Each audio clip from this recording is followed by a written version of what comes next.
If he wasn't hurt, I think the Texans should have suspended him without pay. They have paid him very handsomely. You got to show up. I mean, I'm sorry that the team is bad, but you signed the contract extension. You could have said, "Can you move me in the offseason?" You didn't do it. Were you expecting anything different this year? It sounds whiny baby stuff to me from Brandin Cooks. If it was anything but injury last week, anything but injury, it's whiny baby. Chris Moore talked about it yesterday. We asked him, what it's like dealing with Brandon Cooks, missing him last week, and then now he's back in the building. And he said, "Hey, look, we didn't know what was going to happen, but we just knew that everybody else was ready to step up." As far as his absence was concerned, he's like, "Hey, in the receiver room, we all understood it's a part of the business, but that's the key.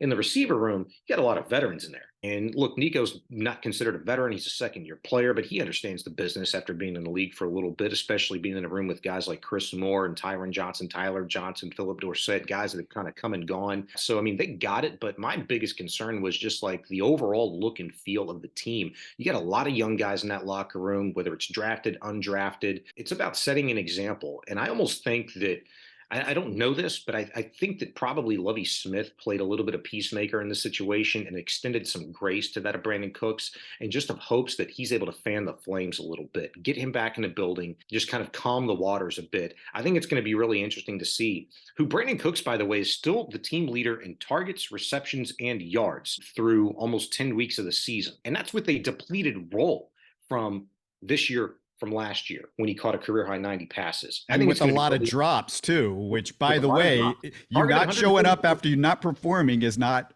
very impressive.